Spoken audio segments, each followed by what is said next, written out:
Madam ভাই, আমাকে 1 minute সময় দেওয়া যাবে? স্পিকার মহোদয়, মাননীয় স্পিকার, আমাকে 1 মিনিট সময় দিন।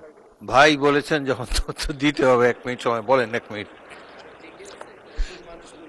ভাইটাই বলবেন না। আমার এলাকার মানুষ অনেক সহজ সরল এবং কর্মঠ। পরবর্তী বক্তা মোহাম্মদ মুজিবুর রহমান চৌধুরী, মৌলভীবাজার 4। আপনার সময় 6 মিনিট। মাইক তো। বিসমিল্লাহির রহমানির রহিম।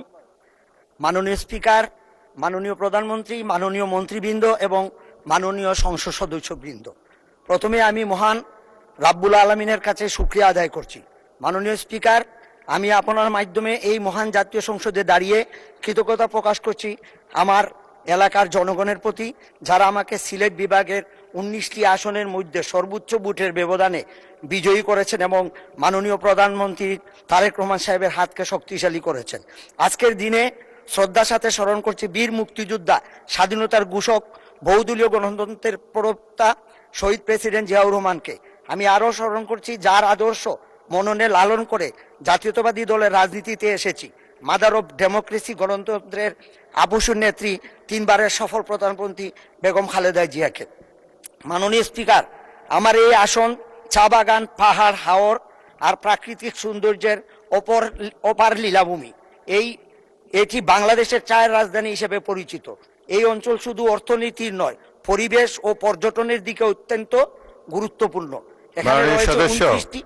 মাননীয় সদস্য, দেখে দেখে পড়া অ্যালাউড না সংসদে। আপনি এমনি বলেন, সর্বোচ্চ ভোটে পাশ করেছেন, এক্সটেম্পর বলতে থাকেন। একবার নোটটা দেখে তারপর আমাদের দিকে তাকিয়ে বলতে থাকেন। আমার এলাকায় হাওর, চা বাগান এবং আমাদের এলাকায় অনেকগুলা স্পট রয়েছে পর্যটনের।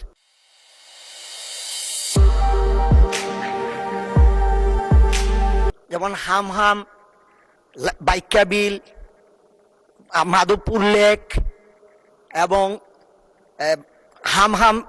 হামহাম জলপ্রপাত, বাইকা বিল, লাউয়াছড়া।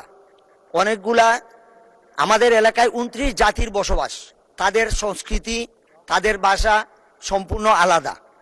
আমরা তাদের ভাষা এবং সংস্কৃতিকে সংরক্ষণ করা আমাদের উচিত।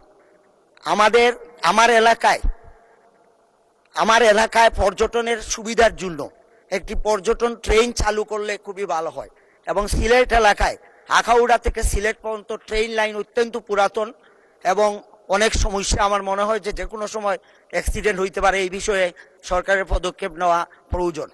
আমার পর্যটন এলাকার জন্য আমি একটি মাস্টার প্ল্যান চাই, যাতে আমাদের এই এলাকায় যেহেতু বিভিন্ন জাতিগোষ্ঠী, মণিপুরি, খাসিয়া, ত্রিপুরা, অনেক ধরনের জাতির বসবাস, 29 জাতির বসবাস, তাদেরকে দেখার জন্য অনেকেই এটাকে বিদেশিদের অনেক আকৃষ্ট এই এলাকায়। তো সেই জন্য আমি এই এলাকায় পর্যটনের একটি মাস্টার প্ল্যান চাই। আমার এলাকায় শমশনগরে একটি যুদ্ধ বিধ্বস্ত বিমান ঘাঁটি আছে। আমরা এই বিমানকে পুনরায় চালু করার জন্য আমি পর্যটন মন্ত্রীর কাছে আকুল আহ্বান জানাই। সম্মানিত মাননীয় স্পিকার,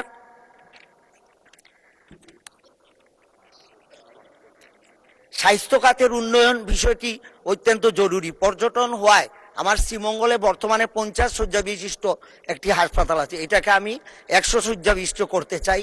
এবং কমলগঞ্জেও একটি 50 শয্যা বিশিষ্ট আছে, এখানে আমরা 100 শয্যা বিশিষ্ট হাসপাতালে উন্নীত করলে এলাকার মানুষের অনেক উপকার হবে।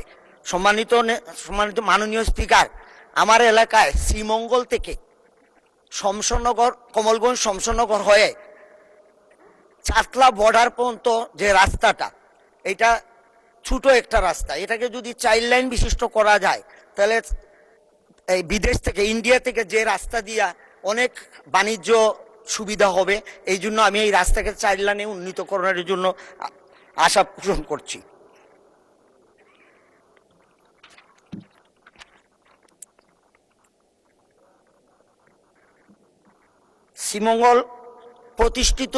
শ্রীমঙ্গলের একটি প্রতিষ্ঠিত দ্বিতীয় চা নিলাম কেন্দ্রটি পুনরায় চালু করার জন্য অনুরোধ করছি। কারণ ফেসিবাদের আমলে আমার এই এলাকায় চায়ের একটি নিলামের জায়গা ছিল, কিন্তু সেটাকে তারা খাটিয়ে চিটাগাঙে নিয়ে গেছে।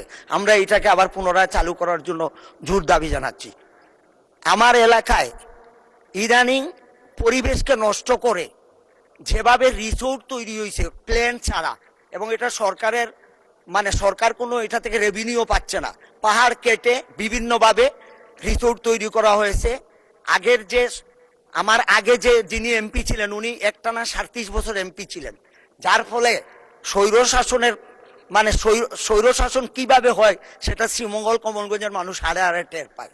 উনার যেটা মন চায় সেটাই উনি করছেন। আমাদের এখানে এই প্রভাবশালী লোকরা সরকারের জায়গা দখল করে, রেলওয়ের জায়গা দখল করে তারা বিভিন্ন স্থাপনা তৈরি করেছেন, যেটা আমাদের জন্য অনেক অসুবিধা। আমি আশা করব আমাদের এই এলাকার যে যে বনাঞ্চল আছে, যে সরকারি জায়গাগুলো আছে, সেটাও মুক্তির জন্য আমি সংশ্লিষ্ট মন্ত্রীদের কাছে আন্তরিকভাবে দাবি জানাই।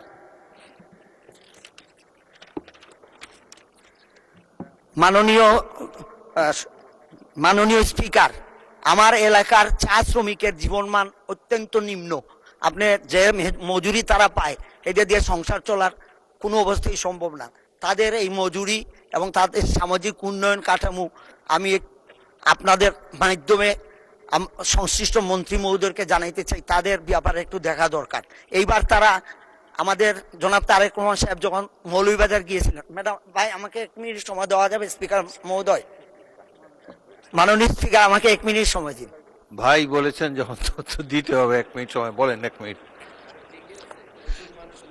ভাইটাই বলবেন না। আমার এলাকার মানুষ অনেক সহজ সরল এবং কর্মঠ। জনাব তারেক রহমান সাহেব যখন আমাদের মৌলভীবাজারে গিয়ে বলেছিলেন, তখন তারা উনার কথা মননে লালন করে বিপুল ভোটের মাধ্যমে আমাদের মৌলভীবাজারের 4টা আসনকেই তারা পাশ করিয়েছে। এই জন্য আমরা তাদের কাছে ঋণী। আমি চাই চা জনগোষ্ঠীর উন্নয়ন হোক এবং নিগোষ্ঠীর উন্নয়ন হোক। আমাদের এলাকা পিছিয়ে পড়া এলাকা, 55 বছর আওয়ামী লীগ শাসন করছে, কোনোদিন বিএনপি এখানে ক্ষমতায় যাইতে পারে নাই।